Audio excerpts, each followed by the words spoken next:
everybody. Thanks a lot for coming. Just a couple of words about myself.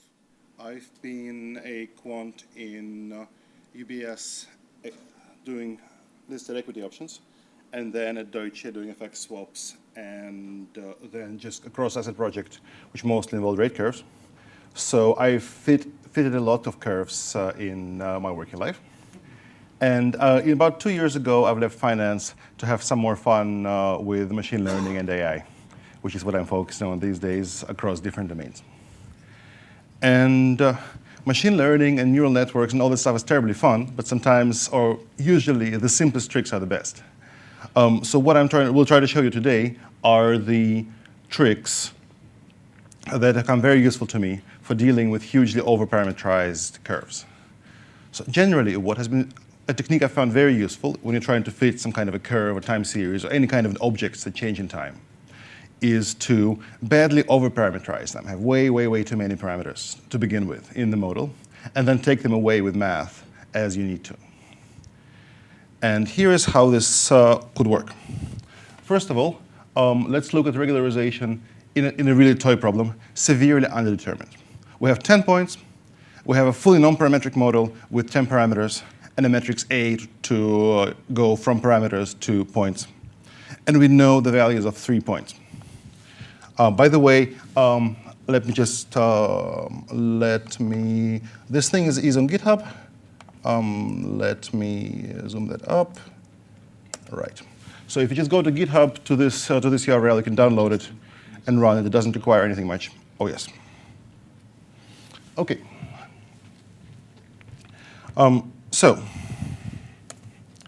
Let's begin with the first problem, which is a really toy one.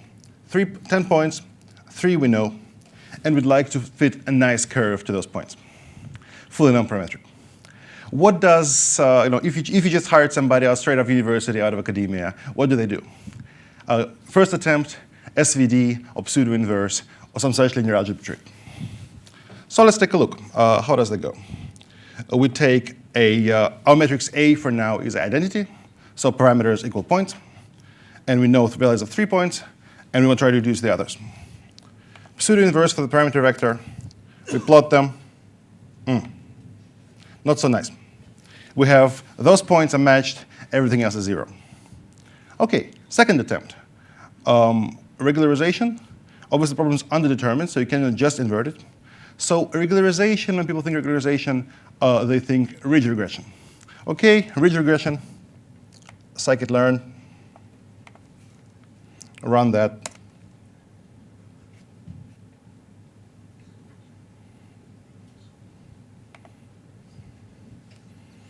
OK, runs a strangely long time, and then it's loaded. It's the same result, which is unsurprising, because ridge regression just penalizes coefficient values. So all the coefficients that don't have to be 0, all the coefficients that don't have to be non-zero are 0. Still boring. Now, let's make it even more fun. Let's have our matrix A be really weird. So let's have our identity on the diagonal, and then just add random numbers all over the place. So I have my AR is identity plus random normal. And do the same thing. Now, it looks substantially worse. Not surprisingly, because now the coefficients match the points we have to match, but now because with the right columns of A, but now because all the columns of A are random, the other points are all over the place. And ridge regression, same thing. So what do we do about it? We stop for a moment and think, what is actually going on? What is going on is that you have far more degrees of freedom than you need to match your points. So rather than try to just hide them under the rug with ridge regression, you can make those extra degrees of freedom do things for you. For example, you can define any extra constraint and add that to your original equation. And you can give that extra constraint a tiny, tiny weight. And then your original thing will be satisfied, and your extra constraint will also be satisfied without damaging your original constraint measurably. So, and if you do the linear algebra for this, which I'm sorry I don't have the LaTeX to, but here is a function, and that's basically a linear regression with a regularization term thrown in. And if you do this, and the first regularizer I take is just a first derivative. So I penalize differences between adjacent values. And then what happens? That's OK. At least the points don't float in isolation. We have nicely constant and linear. Now, what happens if we take the second derivative? Just square the matrix. OK, now that's already much better. So now we've taken 3 random points, and without imposing any kind of specific functional form, we've fitted a nice curve. And we've defined what nice means. If you want to penalize third derivatives, you can do that. And if you want to impose other things, you can do that. And the nice thing is, when a problem is undetermined, this is costless with regard to your original objective.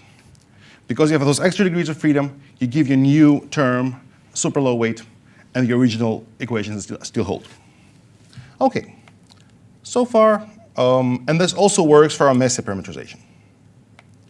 It doesn't matter because our penalty works on the values and not on the coefficients. Then if we run the same thing with the messy matrix A with lots of random numbers, we still get a very nice curve. And that's a genuinely nice property of working with regularizers rather than is that you can ignore your parameterization, just work with what you have, with what's coming up. OK. Now, obviously, normally you do have some values everywhere. They're just not very nice values. So let us create a curve. So for example, here, I've taken a chunk of a sine curve, which is blue, and then I generated random bids and asks around it. Some of them are wide, some of them are tight. That's a very realistic quoting in semi-liquid markets. So you observe the green bids. You just observe the green bids and asks, the mids are calculated. And your objective is to reconstruct the blue curve. And now you see that if you just look at the mids, then the bits where one side is very, very wide will throw you off. But those mids are not real, right? The fact that the mid is here, it doesn't mean anything. The only thing that it means is that you have a bid here and an ask here. So that fair value could be anywhere in here and not just in the middle. So how do we encode that? We do exactly the same thing as before, except we add a weighting term to our regression. All we do here is, again, well, the math is in the code, but fundamentally a weighted least squares regression with a regularization term, and the weights are the inverse of the bid-ask spreads. And that's a theme that, again, this is a totally simple trick that I found immensely useful, that bid-ask spreads are confidence intervals. That helps when you fit across a curve, that helps when you fit across time, that helps when you merge two different sources for the same price, for example. Or so it really helps to give you the right weightings. So let's define the new solver, which just uses the weights as the errors in the values, and plot what that looks like. And you see from the code I'm being brave because I'm generating the bids and asks on the fly. So this stuff is random. So I did not carefully pick the curve for this stuff to come out nice. So blue is true. Green is the naive mid. So just a naive regularization, ignoring the bid-ask spreads. And red is using the bid-ask spreads. And you see neither is perfect. But the green one is much easier confused. It's confused much faster by those super wide bid-ask spreads. So already with that simple trick, it helps. Also, the other upside from this is that because we're now in a Gaussian world, because once we have interpreted bid-ask spreads as confidence intervals, then we're doing a weighted least squares regression. And that doesn't only give us the new fitted values. It also gives us the covariance matrix for the result. So we can look at the covariance. So now we can go the other way, take the confidence intervals for our new solution, and interpret them as bid-ask spreads for our quotes. So for example, here, you can see the original bit-ask spreads were super wide partially. But if we believe that our curve must be smooth, then we can generate much tighter bit-ask spreads on around which still contain the mid. Obviously, don't try this when quoting for real. There is lots more to regard when doing real bit-ask spreads. But it can be a good starting point for your own quoting.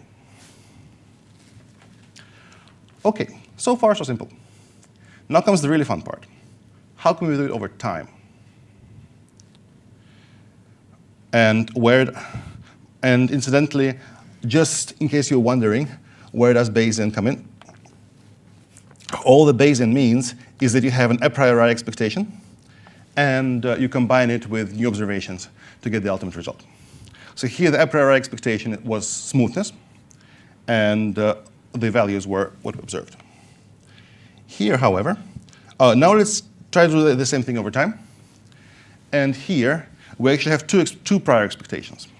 So we have, at each point in time, we're trying to fit a new value. We have a previous observation, and we will have smoothness as an expectation as well. So we'll have three things to combine: smoothness expectation, previous value, and new value. But to keep things simple, for now, let's go back from curves to single points. So this is the time series. The blue series is a random walk, which I've only generated by summing up random normal variables. And then I've generated, again, bit-ask spreads around it. Some of them deliberately wide, some tight. So again, what you observe is over time just the green curve, or just the green Bayesian asks. And what you want to do is to reconstruct the blue one as best you can. So let's try the first naive attempt. What do you think? As always, simplest approaches are the best. So what do? We start with a super wide a priori expectation. We don't know what the value is. And then we do this straightforward Bayesian math. Old value, standard deviation. New value, standard deviation. Weight them with inverse squares of standard deviations. Combine, that's the new value. And then inverse of the sum of the inverse standard deviation squares is the new standard deviation. Standard math. OK. And let's try and see how it goes. It goes really, really badly. That doesn't work.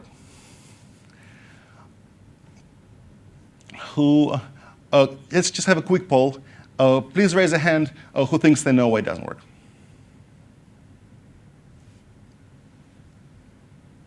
OK. So it doesn't work because our implicit model is wrong. Because we think what we did would be true if the thing had a constant mid. If we're observing a series that is constant and just noise around the one value. This would be the perfect algorithm. But we have a random walk. And in fact, this random walk looks suspiciously stationary. So let me generate another one, which moves around a bit more. Yep.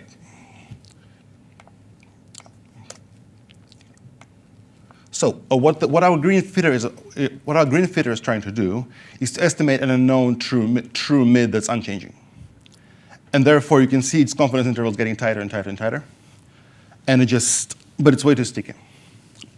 So instead, we need to find some way to represent in our model the concept that we have a random walk, that things move around. And that's the step variance variable here.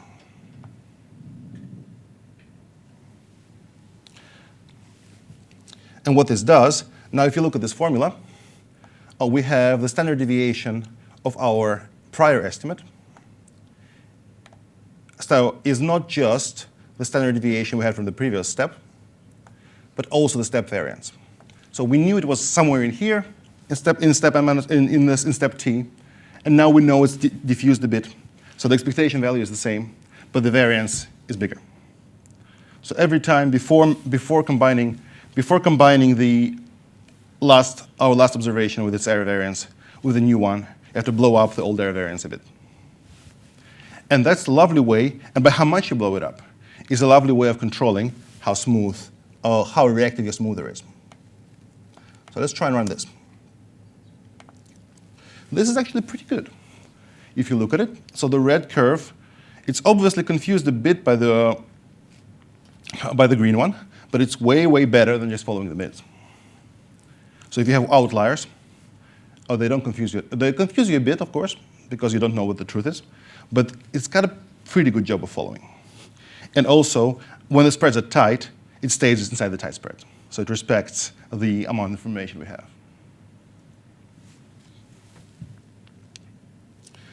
And this general idea is a special case of Kalman filter. This general idea, so we have a series of estimates. Each time, so we have our current estimate with this error. We add another error because time has passed. And we add a new observation, crunch the math, and we have an updated value, updated standard deviation. Okay. Some formulas here for those who want to read them. But basically, now it's time to put it all together. And I'm deliberately going a little fast here because again the code is on GitHub, and I think you've all had a long day. Last thing you want is to sit here for an hour hearing me talk. So I'll talk you through this logic and then through some of the possible ways it could be improved upon, already just in words, and then can drill into any bits you care about. So now let's put it together and let's do curves across time. And you'd think that basically, and you think you can imagine what it is, but there are a couple of twists. So let's generate some mids. And now we can run several scenarios. And the biggest thing that distinguishes the curve across time fitting case from the simple time series case is that you had a step variance in the case of time series, which is one number. It determines how smooth or how reactive your fit is. And let's look, and if we change the step variance, so look at this graph. This is your normal case with step variance of 1. If we have a step variance of 0.1, so very little diffusion between steps, then let's see.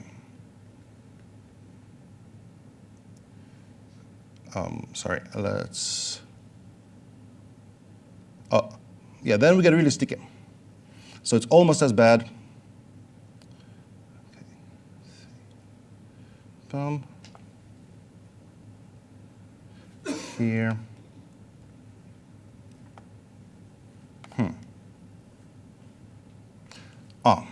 That's B. Okay, that's what comes of running notebooks and not changing the names between the notebooks. We have different things called mids. Right. So now see if you have a really sticky step variance.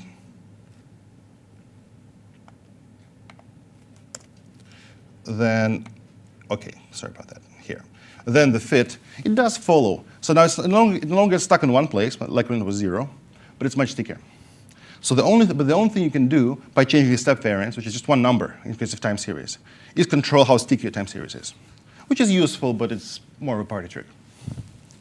However, when you move to the case of curves, then your step variance is actually a matrix. It's a covariance of how your parameters change in correlation to each other over time. And with that thing, you can do tricks.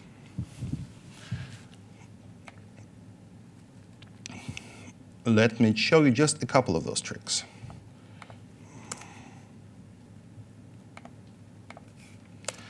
So now, because we have a curve, I will plot the curve across time.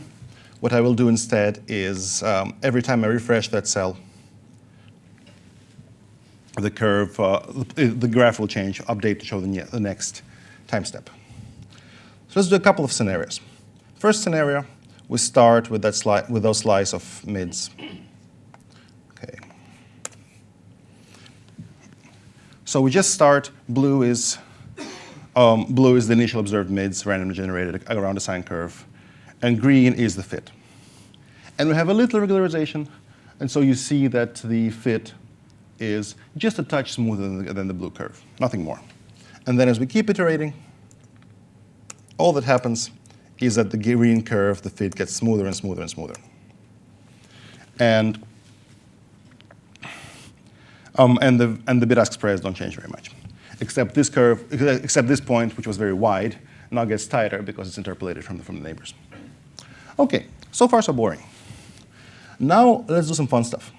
Let us take point number 2, and this is which is the second scenario.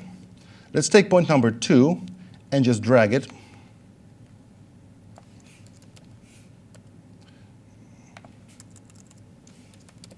And just keep observations which are really, really precise of just the point number 2, and let's keep dragging this point up and see what it does to the rest of the curve.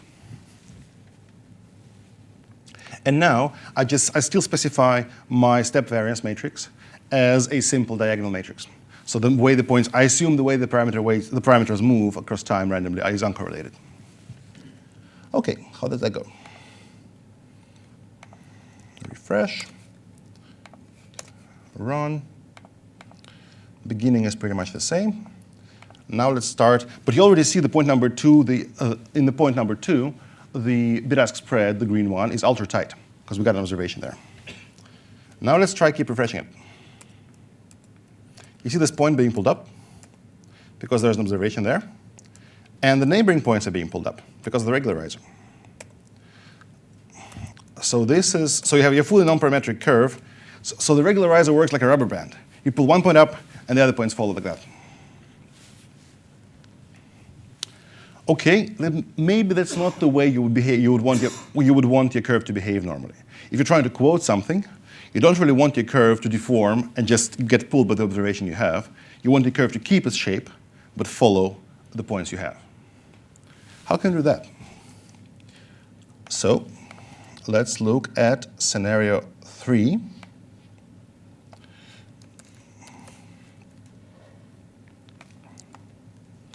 Where the step variance, the step covariance matrix is just all ones.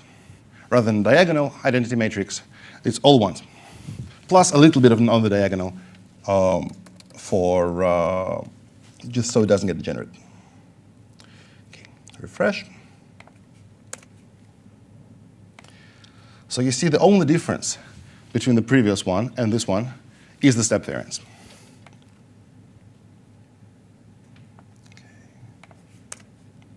So this was the first point.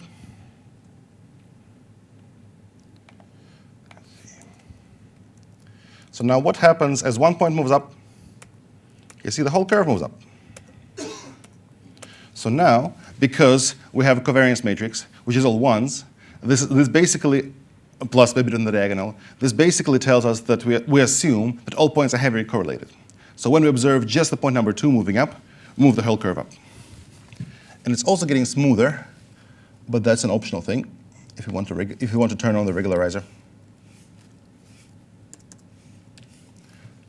And that'll just move up.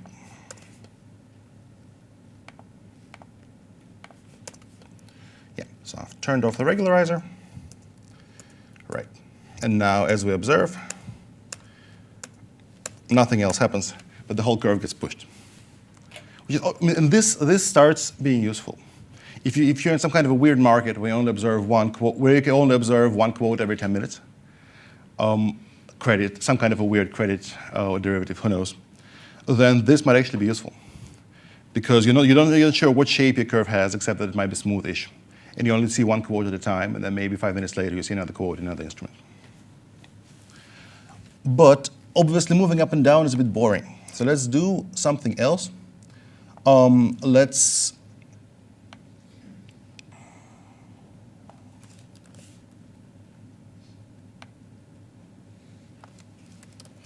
make it do this. And so basically all you have to do is to say you define a vector along which it should be easy to move. For example, here I'm just taking a range from 0 to 9, subtract from it its own average, multiply it by itself to get a matrix. And that's my new step covariance matrix. And this is here. And again, I turn off the regularizer so it doesn't get in the way. Let's see how that goes. The first one is exactly as before. And now when I start pulling off the point number 2, the curve does this. So now, because of the way I constructed my matrix, it does this. And it doesn't have to be one or the other. Now you can have a weighted average of the first and the second, and then the curve will be either shifting or tilting, but really reluctant to do anything else.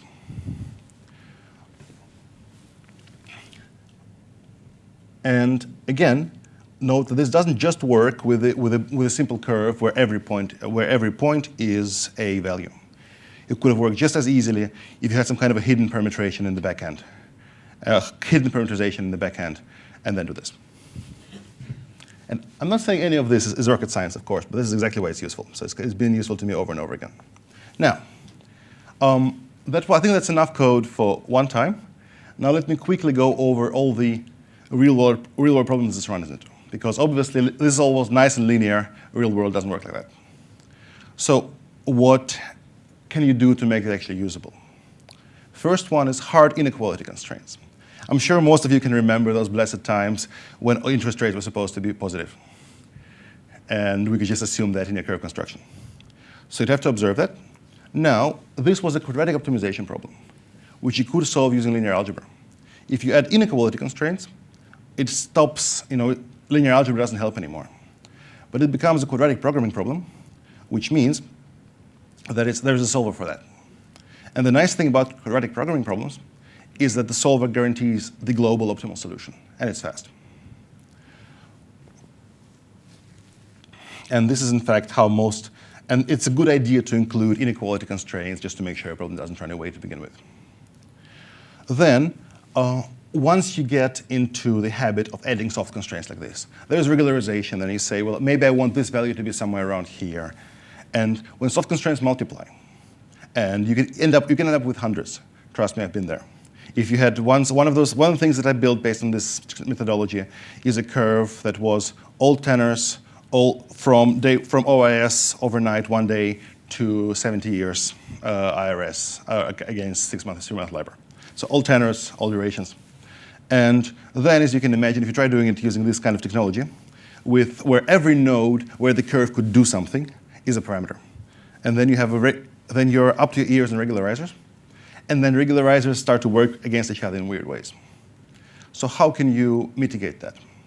You can add hard equality constraints. Well, because all we did so far was soft ones.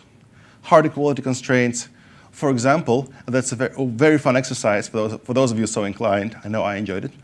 Figuring out what are the equality constraints on the relations between individual points to force the points to lie on a quadratic spline. And then if you're doing it, you can just apply those as equality constraints on the points. The other fun trick is hierarchical fitting. You split your problem into sections, and you fit section A first using this, and then you take it as a given, and fit section B, and then fit section B, and so on. And that does a lot to stabilize things, because if you had interest rate futures, OIS, 1 month, and 6 month, then certainly whatever weird thing happens in the illiquid 1 month should be driving our futures curve. So you want that to be hierarchical. And finally, in my case, I think when all else fails, you add parameterization. I don't really like parameterization because I feel it constrains your options. So in things, it depends on your problem. If you're doing if you need your theory, and your theory gives you a nice model like Sabre, then by all means fit that. And even then, this stuff was useful. So as far as I know, Deutsche might well still be using this methodology to fit FX options using Sabre parameters. Then you can add this kind of explicit parameterization. And here again, let me just drop off a thing to follow up if anybody cares. My favorite parameterization, which is as close to being non-parametric as you can, is bandwidth limited parameterization, where what you have is Gaussians on a grid, which is 1 standard deviation wide. And your curve is a linear combination of those Gaussians, and your parameters and your weights are your parameters. And this way you can, so it's a whole Nyquist theorem, a bandwidth limited thing, if you look it up on Wikipedia. But basically, if you want curves that only do something interesting over the step of 1 standard deviation or more, and for example, involve curve fitting, that's useful, then the kind of bandwidth-limited linear combination of Gaussian thing can be really useful. Because then, for example, if you're fitting a Vol curve, I've never seen a proof, but I think Vol curves are actually bandwidth limited on the step of one log s times Vol. So you only need, so a Vol curve only really has, even if you do it non-parametrically, only really has like 7 degrees of freedom or so, because it only has 7 standard deviation steps, or like 3 to each side. So then that could be useful. Likewise in Vol curves, what you can do is you can use one observation in multiple curves, because obviously your puts and calls depend on both on the implied forward and on the Vol. And then if you divide that bit-ask spread by the respective Greek, you can use it in both the fitters, and your weight still works. So the idea of bit-ask spreads being confidence intervals still translates. And 2 final tricks: how to deal with jumps, because random walks are one nice thing, but when your price jumps, which they do sometimes, your random walk fails you badly. The simplest thing to deal with that is a no-memory Kalman filter, where your step matrix variance is so huge that every time you basically forget all that happened before and fit to the new data. And if there is and your step matrix just works as a weak regularizer, like what we did in the very beginning. So you use your new data first, and then if there's any parameters left, you use your old data. But that can lead to jitter, which comes to my other favorite trick, which is change detection algorithms. And change detection algorithms, it's a well-known problem in engineering. QSUM is one which is greatly documented on Wikipedia. But most change detector algorithms require you not just to have values, but also have some sort of standard deviation around them. So for example, in QSUM, what you're saying is that what it basically does, I won't show you the formulas now unless you want to, is that if you have your standard deviation and your values, your deviation from the mean of new values, your deviation of new values from what you think is the mean, they're always to one side of the standard and more than a couple of standard deviations, then your mean is not true, you have a jump. So event detection. And so you can use that. And the nice thing about these methods, all of the things we discussed today, is that they don't just give you new values and new estimates. They give you new standard deviations for those estimates. So this fits very naturally with change detection. So then what you do is you run this thing, assuming random walk. You run a change detection algorithm to the side. And then if the change detection triggers, then you say, oops, I'm in the wrong position. And then you fit the new, and then you reset, fit the new state, keep on fitting from the new state. And that concludes that bag of tricks. And if you want me to go deeper into any of this, please ask questions or grab me after the talk. Do you think of incorporating any volume in the, you talked about computing this arithmetic mid price, but Sorry, say again? you talked about computing the arithmetic mid and trying to fit a curve to the mid price, but in fact in real life one would look at more depths in the book or weight by volume. And is that not a good place to start first before trying to do this?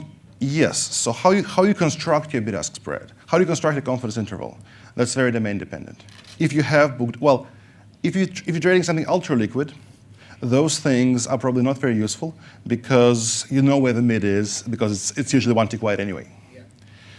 But then if you have book depth but it's not that liquid, then yeah, you could like look a fixed instance onto book depth or do some kind of a weighting with bids and asks. I mean, this is obviously all these are toy problems, but it's just a direction. So once you start thinking of bid-ask spreads as something that yields you confidence intervals, you can always adapt it to your domain. Yep. How do you find this compares with the Sabre model that you mentioned?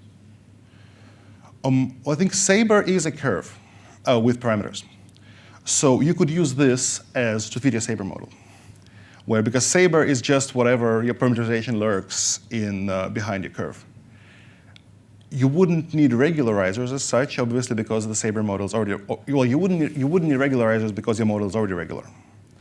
But it would still be very useful to weight the points you fit using bid-ask spreads, for sure. And you could also use this to A, do this for Sabre, and B, to also control how mobile your model is between points.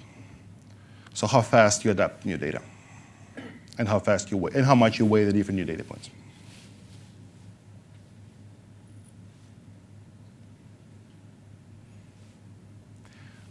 All right. Well, it's been a long day, so thanks again for coming here and listening to me. And if you want to know anything more, please grab me after the talk.